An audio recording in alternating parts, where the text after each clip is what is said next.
গুনাহ থেকে মুক্তির উপায় কি?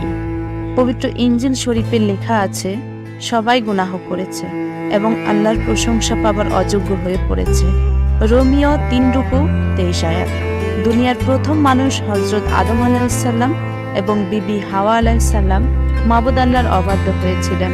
তাদের এই অবাধ্যতা ছিল মানব ইতিহাসের প্রথম গুনাহ। মাবুদ আল্লাহ মহাপবিত্র। মহাপবিত্রতার সামনে গুনাহের কোনো স্থান নেই, যার কারণে পাপ মাবুদ আল্লাহ এবং দুনিয়ার প্রথম মানুষের মধ্যে বিশাল দূরত্ব তৈরি করেছিল, যা এখনো বিদ্যমান। কিন্তু এত কিছুর পরও মাবুদ আল্লাহর মহব্বত মানব জাতির কাছ থেকে সরে যায়নি।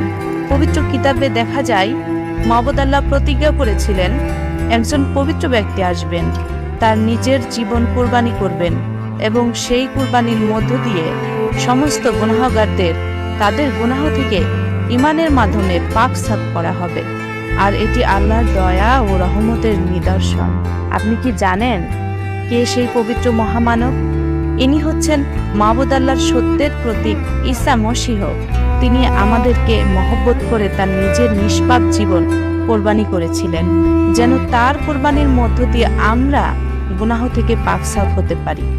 পবিত্র ইনজিল শরীফে আরও লেখা আছে, মসীহ ঈসা মানুষকে গুনাহের হাত থেকে মুক্ত করবার ব্যবস্থা করেছেন এবং সেই মুক্তির মধ্য দিয়েই রহমতের দান হিসাবে ঈমানদারদের ধার্মিক বলে গ্রহণ করা হয়। রোমিও 3:24 আয়াত। মাবুদ আল্লাহর কালাম চিরন্তন সত্য। এখন আপনি কি সেই অভিষিক্ত ঈসা মসীহের উপর ঈমান এনে নিজেকে গুনাহ থেকে পাক সাফ করতে চান এবং শেষ বিচারের সময় মাবুদ আল্লাহর সামনে দাঁড়ানোর জন্য নিজেকে প্রস্তুত করতে চান?